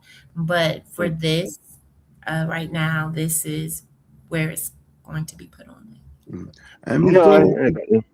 Ms. Dole, if I can, Tori, if I can ask, do you, how long you been in Africa now? Since 2019. All right, okay. Do you feel or do you think that the story of our people in the Western world, do you think that has been told enough to the African people on the continent in terms of the younger generation? Do you feel it has been, because coming from Ghana, I only left there when I was 10, so the rest of the curriculum, I know they pretty much didn't talk much about it until you got to maybe just before the university level or so on, because it was so close. The government didn't want to divide tribes up and so on because we were so affected by it in that way. Do you think the time has come because there's something I'm going to be fighting for, which is for the curriculum in our schools, for slavery in particular, not just slavery or transatlantic, but the real history of slavery as well, with the Arab slave trade, that to be taught in African curriculum, because I think that time has come. For us to move forward, we've got to be taught it. Yeah, I believe so. I believe that you cannot, I think as far as, to me, you have to start with the transatlantic slave trade, in my opinion. That is where you see the most horrific of the chattel slavery. So you would have to start, in my opinion, the transatlantic slave trade. I don't think that we stay there long, but we also just need to let them know that we have civilization, that yes, this was a interruption in our lineage, but it does not define us, and that we did not need anybody to come and save us. We did not need anybody then to come and save us, and we don't need anybody now to come and save us. There is nobody superior than us. We are not inferior. We don't need anybody to feed us. As A has said, we are one of the oldest civilizations in this whole entire world. And so when we know that as a people, we just stumbled on our path, on our lineage, and so it's up to us that are awakened to set that story back right, to try to bridge that gap, to create bridges instead of division. Right. I mean, Louis. Sorry, sis, Louis. I understand what you mean about teaching the trans-Sahara slave trade. Yeah, a lot of people in the West African region, in like the mostly West Africa, they know well aware of the trans-Sahara slavery, and you'd be surprised. A lot of people do know, especially from the children of the Mali Empire. But the only difference between the transatlantic slavery and the trans-Sahara slavery, it was a two-way slavery. Okay, there was white people that were brought to the Sahel from what you call Turkey and the other part of the world. And also the black people. It went on for 5 years, so that one day. Yes, yeah. But it was a two-way stream. Okay, but the transatlantic slavery was a one-way stream, and it was based on color. Okay, so this is a big problem. So okay, all right, okay. I understand. We need it all, and there's no way of minimizing them. They're both bad, and if anything, the trans-Sahara slavery went the longest. Yeah, and which I think you're right. Either way, they shaped our history, and to where, like I said, my people came down to be where we are because we was running away from the Arabs. We can only hold on for so long. So yes, they were brought to Mauritania, Morocco. During the Ghana Empire. That's when trans-Sahara slavery was happening, not during the days of the Guinea. Someone in the comment section. I get it. What I'm trying to say is that from where I'm coming from, because when I hear some of our sisters and brothers who come back and having lived in this country for so long, went through the education system, the whites here taught us more about the transatlantic slavery in England than our own people want to speak about it. Our own people obviously know about it, but because we were put together as individual nations after World War II, because Nkrumah didn't want us to be divisive, so it wasn't really taught. I'm sure if he'd stayed in power longer, it would have been. But I think the time has come now, with the attention that's been brought back to Africa, for our education system, our ministers to now assert themselves that we're going to teach this in our school curriculum, and we're not going to rely upon a white man to give us aid to run our education system. So once we develop, right, in Ghana, we got enough money to run it. We got the oil that's been used for education. There's no excuses now that we should not have a curriculum that should be educating the young ones coming up. What happened? Why are our brothers and sisters coming back? And they're so happy to be back. We got to teach. It's a fundamental. Once we do that, right, we then really, really move forward. So as a Ghanaian and with people in positions of power, when I get back, that's one of the things I'm going to be peddling for. Yeah. Okay, because it cannot go on too long. And through theater was when I was at school back in Ghana, one of the best ways they can get to our head, because black people is different. Vision. Very important. So you have theater. I remember people from the north, from Burkina, very north of Ghana, coming down doing puppeteering work. I was shocked how good puppeteering work was among our people. It's been for years, storytelling. The announcing stories. I had most of them through theater. So what the sister doing is amazing. And I'm hoping if you do get in touch with the Ghana ministry that they will allow you to come to Ghana, right? And trust me, try and give them an email. I don't know the education department too well, but I know the other places. That would be a good shot for you, and the English speaking as well. So it would be easy to get some of your stuff out across there. And we have a huge national theatre. It's not new to us at all. So I think storytelling, especially to our children through theatre, is amazing. And dancing and so on. That's how our kids' mind are easy gravitate. So good luck what you're doing. I think is great. Like with everything else, we need finance. So hopefully that will come to pass. But what you're doing is I commend that. Like I said, I'm not against women. It's just that my tentacles always go up because I know the fight we got in front of us as a people. Right. Yeah. Yeah. So I just wanted to come off from what Lewis was saying in terms of finance. I don't know how you going about in terms of acquiring finance. Is it something that you're using from your own your own funds? How are you going about that? So I have some donations, like my sister friend Aya, that has been generous enough to give me a substantial donation. But for the most part, is private. From me and my husband. Right. I think what we can do there is Dinus. I don't know if she can drop some type of link or some type of payment, and every time the show is on, she has do you have a payment link, Dori? Well, it's Zelle. I don't think you guys have Zelle. Guys, where are you based out of? UK. Yeah, I don't know how. Yeah, that's the problem with us. I mean, if you can get something on every time the show's on, every time Dinus is doing the shows and doing all this, we can obviously promote that.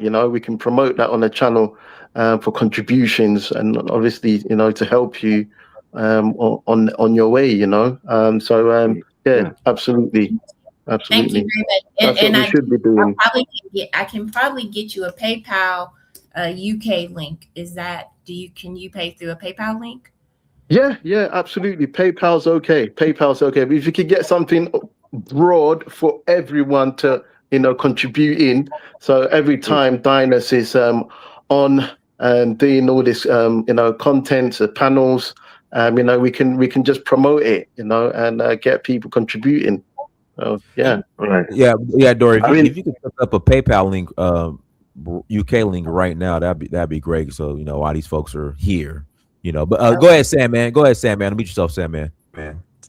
Hi. Can you hear me? Yes. Hello? Yes. Hi. I would just like to ask the guests. I was inquiring about their play. Is this like a autobiographical in nature to play, or is it like some type of historical fiction type novel? And also, do you have a history of artistic playwriting in your past? And who's the author of the playwright, if you don't mind explaining that as well? Okay. I'm the author. Okay, that's excellent. And so basically, oh, Sam, I got Sam, man, turn off the playback. All right, go ahead, Dori. Wait a minute, I'm trying to see if they have a PayPal. link for the UK. I'm sorry. Okay, wait 1 moment. I'm trying to get that No you guys. So it's loosely based off of my story. Meeting my husband in 2009. He said he was from Sierra Leone. I had no idea where Sierra Leone was, nor did I have any desire to go to Sierra Leone. That was in 2009. We married in 2010. My husband had a vasectomy, but in 2011, in July, we had a daughter. And so for me, I'm very whoa, hold on. Hold on. Your husband had a vasectomy. so hold on. I'm not laughing, but okay, just all right. So was the daughter after the vasectomy? Yes, way after the vasectomy, like you're good, everything. Well, he need to get his money back. They are not 100%. They're not 100%. Yeah, Okay. it's not 100%. Okay. And so her name is Destiny. So we love her to death. I can say 100% certainty I would not be here if it wasn't for her. And so when you think of ancestors and the call, you would have to say the ancestor was like, okay, this girl is really crazy about family. She would want this child to see her grandparents, to see her uncle. And so let's put this in the mix. So probably 2000, and that was 2011. So it took me another 8 years for him to convince me to move to Sierra Leone. I had a good government job, as we would say. I worked for the Department of Taxation. I was a tax auditor. Had no intention of going to Sierra Leone. Basically believed all the propaganda. They sold us. They don't like us. Why would we go here? It's dirty. They're just backwards. Why would I leave the land of milk and honey to go to this place? So I convinced my husband, let's give it 2 years to sell his hotel. From the time that I came here, it's just like little breadcrumbs. I that's what I call them. And so when I got here, it just felt familiar. That the air felt familiar, the smells felt familiar. Definitely the faces felt familiar to me. And so I was like, well, who am I to make my husband sell his dream? Something that he's been working on all of his, since he's been in America, working day and night for this hotel. Who am I to say you need to sell it so that we can go back to America? So that was in 2019. 2020, COVID hit and just threw everything out of whack. And so we came back briefly for back to America, but I was still So before COVID hit, I had went to Bunce Island. And that's when I knew the story that we were not taken because we were savages eating each other. We were uncivilized and all the things that they tell you in so many ways. And in America, we were actually took because we could cultivate rice. We had a skill that they wanted but did not want to pay, right? We had medicinal skills. We were able to extract indigo from leaves. I learned that in one trip at Bunce Island. And another thing, Bunce Island only shipped to South Carolina and to Georgia. And so for that main reason, I felt like as an African American, we should know about Sierra Leone, because if you had a slave port that only shipped to America, that's an issue. And that's something that it should be taught. Long story short, I took the African ancestry test, and I'm from here. So then we got involved in the passport program. It was going pretty well. All of a sudden, it just broke down. It broke down. And I felt like we're missing the story. It broke down because of the stories that we are told on both sides, the people that were of the soil and the people that were taken from the soil. We don't know each other. We don't look at each other as family. And so there's no understanding.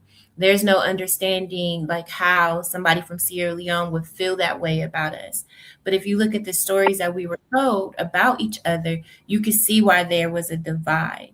And so I can definitely continue to add fire to the divide, add gasoline on the fire. Sorry.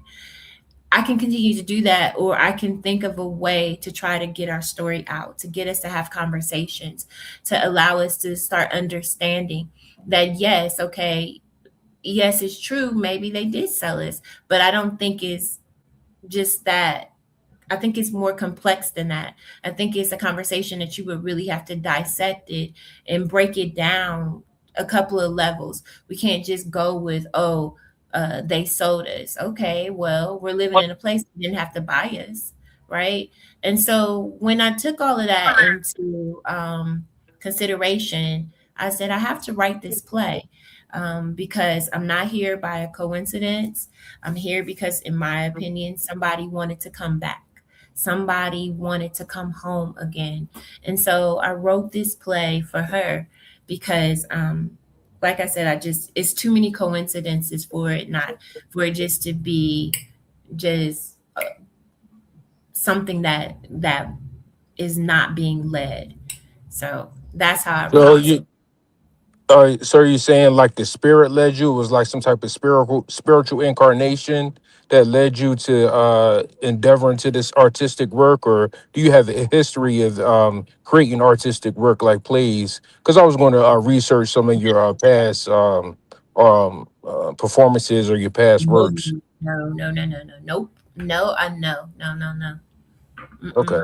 Mm-mm. I have not done anything. My daughter is, she works in theater. She's an actress.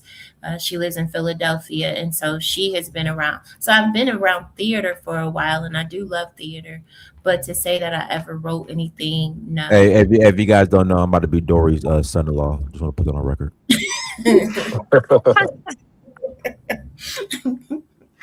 But no. And so I would say I'm still learning, I'm still deconstructing, but I do believe in ancestors. I do believe in African spirituality. And I do believe that if somebody is snatched so violently from their home, torn away from their family, I do believe you carry that trauma in your DNA. And so I do believe that there's a longing to be back where you were. And so I do believe in that. And so Is there will you I'm give sorry. us will you give us any spoilers about what happens in the play, or we just have to check it out? Yeah, you would just have to check it out. But of course we will get together, kumbaya, right, at the end. And so I mean, it's just like I said, it's before the rift, how we lived in community. I don't know if Dinus has my song. That's another way you all can support me as well. I do. It's on Apple Music. It's on Spotify. If you download it, I think it's like 99 cents. That's better, and those proceeds would also help me too. But so it was just the rift before. It's a brief part of the play, the disconnection when we were taken apart, and then the ancestors just working to make sure to bring that village back, just to make sure that the song is already heard in everybody and is carried through us, just to make sure that it's heard, and they just need to get it back before the third generation can so that the curse will set. It takes them 3 generations, or the Well, curse will be set. They'll be are you forever familiar? Are you disconnected. familiar with the film Sankofa? No, Aya told me I about yeah. that. Yeah. I started watching it, but I couldn't. But I have seen it. Yeah, that's a very powerful piece, Sankofa. And the brother asked you, is this essentially ancestral work? And I would say yes, the Song of Njama is definitely ancestral work. Like Sankofa, we are our ancestors. And now it's finally been acknowledged, something that we African people have been knowing, that our physical body is a representation of our spirit. So we carry memory in our blood, we carry memory in our bones. So when we go back to relearn what we used to know, when we sang Kofa, we find our ancestors, and we find that they still speak to us when we listen. So one of the beautiful things about this production is that it is the telling of our shared story, not just those who are soil-born Africans, but those who are also diaspora-born Africans. It's our collective story. So it does repair the breach between us, and it restores our mind back to where we were before interruption. You all were talking about, the difference between Arab enslavement and Eurasian enslavement of our ancestors. When I go to focus on education, I actually like to go back before then, because I like to go back to where we were before those interruptions, to look at our ancient civilizations before somebody came and used our differences as divisiveness. So, to educe means to bring forth, to bring out. So what should be brought out in us when we watch works like the Song of Njama is the fact that we are African, because before there was a Sierra Leone, Sierra Leone is the country whose borders were decided by Europeans. That's not even our thing. It's the same thing as the plantation. That's not our thing. That was decided for us by somebody else. But we had our nations, and I do think we should take pride in our nations, because the differences that we have enhance us when we use them to enhance us, as opposed to dividing us. And that's something else I love about Dori's story, her life, not even just her story, but her life, that her bloodline on that side, on that matrilineal line, is Mende. She's married to a Simne man. We are the same. I didn't know your husband is Chimney and your Mende. That's interesting.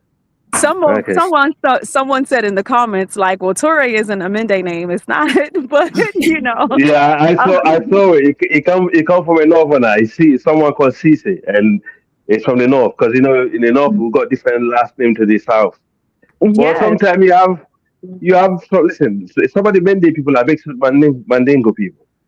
So they tend to have different last names. So it's not, some of the Mende people are mixed with Fula. Like the Kai Kai Mende, they don't have last name. They don't have last name. So, and even Turay is not really originally a Temne last name. Turay belongs to the Mandingo people.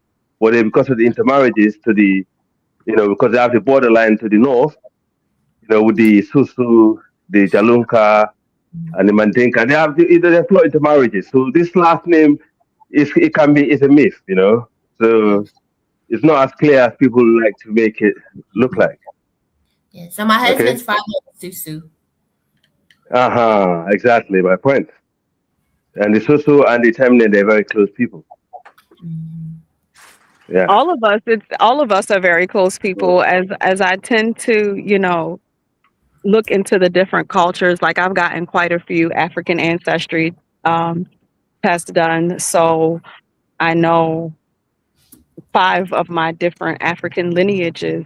But even outside of that, just traveling, it's like we are the same people. We may call the Most High, by different names.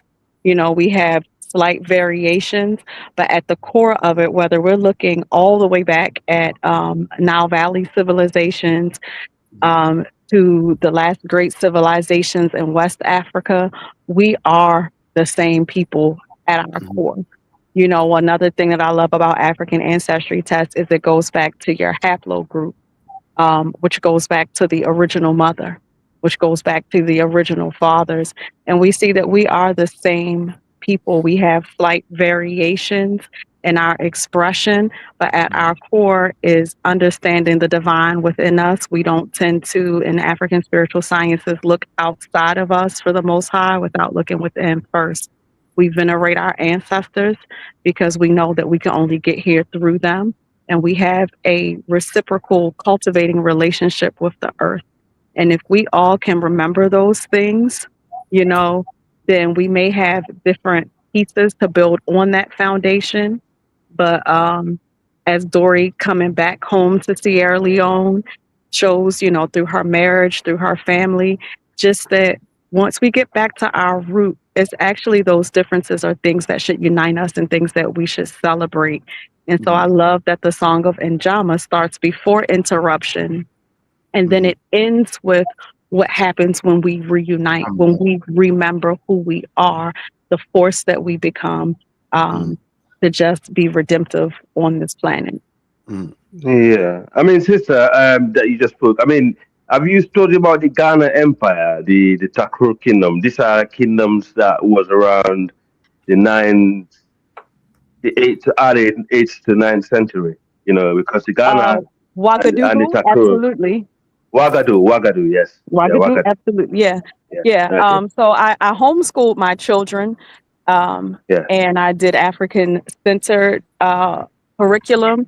So I right, started with our civilization. So absolutely, I right, know a little bit. We have so much of a vast story, and vast histories yeah, that I don't know everything about everything. We're still learning. right, But absolutely, yeah, yeah, I do know about our great empires. And yeah, regarding Ghana, part of my Wagadu, lineage is well, right now I'm talking about, now we have this breakdown, right? So yeah, yeah. regarding the country right now, part of my Mm. ethnic lineage is Akan and Ave. So Okay, okay. yeah. Okay, because that's this were the two empire. I'm a Fuller by father side. Okay, the Takuru Kingdom is right next to the Wagadu. Okay, they were side by side around the same time. Okay, these were the kingdoms that was there before the invasion or the arrival, not even invasion, the arrival of the non-indigenous people, like you call the Tuaregs or the Arabs. Okay, because they came in first as traders. Okay, because obviously we know the Wagadu, it was known for selling salt and gold. And before the slave trade, this is what I was talking about earlier, the Trans-Sahara slave trade, before the Trans-Sahara slave trade kicks in. So this, if you want to understand the prehistoric Black Africa, times before the invasion of non-Africans, you need to look at those two kingdoms. Yeah. I think Africa's future ahead of itself is going to be more exciting than the past. I think we must have a foundation of, so we got to know the past. We were late in terms of recent literature, but never late, better late than never. I think going forward is going to be more exciting because as we bring back our brothers and sisters, and we now have the experience. We have people who have experience of who these people are in their land. Coming back and moving forward, I think that's more exciting. So I think we can get past these few skirmishes we're having in terms of how we're going to run our individual country and so on. I think the future ahead of us, if we put industrialization first so we can have jobs, the rest is history. Because we, in the West, the Black people create all the entertainment. We're behind much of the inventions and things that go on, and we're not getting the credit for it. Once we're back on the land, with the land, okay, 60% of Africa is not even habited. Once we're back on the land, we get agriculture right, we get industrialization right with our raw materials. This is what they fear. Yeah. So as long as we bring it back to us and what's in the future, I think that's why they don't want anything like that happening. So we once we stick to that, right, what's happened in the last 10 years, especially since Diana started his channel, at the time he started to now, the leeways and how far we've come where we are communicating now. I never saw this in the 80s, 60s. Yeah, we communicated through letters, but now this is exciting. You can see it with your eye, live on the internet and so on. So I think the future is more exciting. That's what excites me. I do too. I really do. It. So because we've seen here, those of us who left the continent came here, all it is that they industrialize their nations, right? We just got to industrialize us. There's nothing we want. I don't want to be in a cold England. I don't know about Africa, but I don't want to be in this cold place, right? No, but I had it. Fam, I had enough of this place, fam. Yeah, I had enough of it. Yeah, I even had one white guy tell me when I used to play soccer before, he used to say me, why you guys want to, I thought he was being racist. He wasn't. He asked me a genuine question. Why you guys want to come here? Because he used to love going to the Caribbean. He loves the heat. And there's nothing. I mean, I drive tour buses through in and out of Westminster. I be all them other places. It's cool. It ain't for me. Yeah. Trust me, Louis, you can tell by my accent, I'm from the west of England, yeah? And I live in the majority. Yeah, you can tell now. I speak the farmer English. But the way your heart is, I know that there's some other place where you really belong. And it's like that with our Christian, non-Christian, with our brothers and sisters who come from the Caribbean, in America. Let's imagine we are back with all the access we got on the continent. Everybody have the PayPal link, so we're gonna pass the collection plate. All right, the PayPal link is on the screen. Okay, I'll screenshot it. The link is in the chat room. And then what we're gonna do as well, we're gonna go ahead and start closing out. Miss Dori, anything else you'd like to share in closing? No, I just want to say thank you. This is definitely a great conversation. I really appreciate it in comparison to my first visit. So I appreciate. Was you on here before? Was she on here before? I appreciate you, Dinus, for giving me this platform anytime to talk about this production, this authentic play that was created just through pressure. I didn't know what else to do. I'm just a little person, but I can see so clearly. I can see how our history is being used to divide us. And so, like I said, this is just my attempt to try to get us to talking and focus on what in the ways that we are more alike than our differences. Nice to have you here, sister. Thank you. All right, cool. All right, guys. So PayPal link is on the chat, is on the screen. It's also in the chat. Guys, make sure you pass the collection plate, so we could make sure Dori gets her Oscar, Tony. Tony. Okay, Tony. Tony. But we're gonna do a movie version as well. Okay, we are. I'm a star in that one. I'm a star in that one. You know what I mean? I'm a star in that one. That's gonna be awesome. But we don't do Oscars. We'll do Pata. That's who the Oscar is shaped after. So for Africans, it's called Pata. We don't need that. So I guess Dinus, you're first up for getting a Pata award. Okay. Pata, absolutely. I'm gonna be all up in there too. All right. That is good at selling movies. I'm gonna be all up in there. So everybody, the collection plate, y'all, the link's on the screen. Everyone, and also in the chat. Everyone, thanks so much for joining. Like, share, subscribe. And hold on, we'll wait 30 seconds so you guys can make sure you copy and paste and, all that good stuff. Make sure you get the link. I'm already excited. I'm already excited. So please post all the links and post everything. It's absolutely fantastic, Right and with theater, you can't go wrong, especially in Africa with theater. It's a win. It's a win because black people love theater. We love theater. So please post everything, and definitely. And I believe Dinah shared my WhatsApp number. If you happen to message me, I'm going to create the Song of Njama WhatsApp group. And so I'm going to try to post in there 2 to 3 times a day. Lovely. It was a pleasure dialoguing with you all. Every time you're on, if you can promote what the sisters are doing, that will obviously help in taking them forward, So that's a great thing. Yeah, you're welcome. Yeah. All right, everyone. Thanks so much for joining. Like, share, subscribe. Until next time, family. Dinus Amir, search for Huru. Peace. Peace. Yeah.